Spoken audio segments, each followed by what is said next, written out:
پنځمه سپاره 12 نمبر رکو، سوره نساء 15 نمبر رکو. بسم الله الرحمن الرحیم. وَإِذَا ضَرَبْتُمْ فِي الْأَرْضِ او هر کله چې تاسو سفر کوئ په ځمکه کې فلیس علیکم جناح نشته په تاسو ګناه ان تقصروا من الصلاة هغه دا چې تاسو قصر کوئ په مونځ کې ان خفتم ان یفتنکم الذین کفروا که چېرته تاسو دا اندېښنه وي چې کافران به تاسو تکلیف درکړي ان الکافرین کانوا لکم عدوا مبینا بېشکه کفار د ستاسو ښکاره دشمنان دي. وَإِذَا كُنْتَ فِيهِمْ او هر کله ای محبوبه چې ته په دوی جماعت کې فَأَقَمْتَ لَهُمُ الصَّلَاةَ ته دوی ته جمع ودروه فَلْتَقُمْ طَائِفَةٌ مِّنْهُمْ مَعَكَ پس ودرېږي د یو جماعت په دوی کې ستا پسې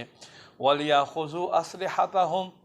او بل جماعت ته خپله اسلحه اوچته ګرځوي فَإِذَا سَجَدُوا پس هر کله چې دوی رکعت وکړي فَلْيَكُونُوا مِن وَرَائِكُم پس دوی دې وګرځېږي ستا نه رستو وَلْتَأْتِ طَائِفَةٌ أُخْرَى پکار دې چې راشي بل جماعت لم یصلوا چې هغو مونځ نه وي کړی فَلْيُصَلُّوا مَعَكَ دوی د تا سره په مونځ کې شریک شي وَلْيَأْخُذُوا حِذْرَهُم او دا نور د خپل اسلحه اوچته ګرځوي خپل سامانونه دې اوچت ګرځوي و اسلحتهم خپله اسلحه ود الذین کفروا کافران خدا غواړي لو تغفلون عن اسلحتکم هغه دا چې تاسو چېرته غافل شئ خپل اسبابونه و امتعتکم او خپل سامانونو هتیارونه فیمیلون علیکم میلة واحده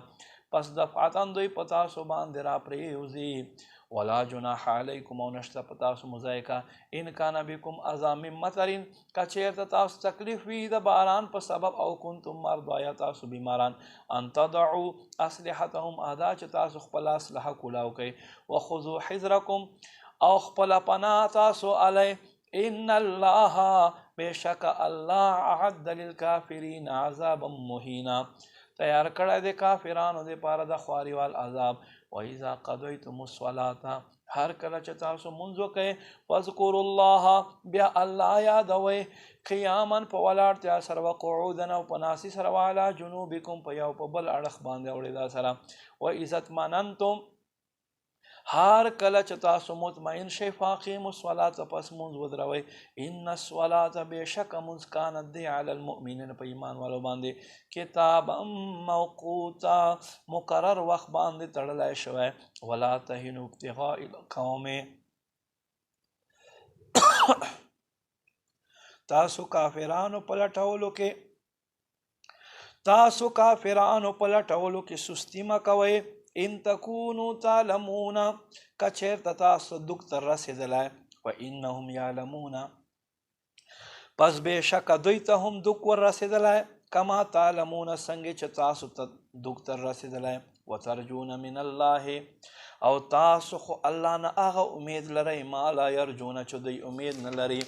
وکان الله علیما حکیما او الله دې علم او حکمت وال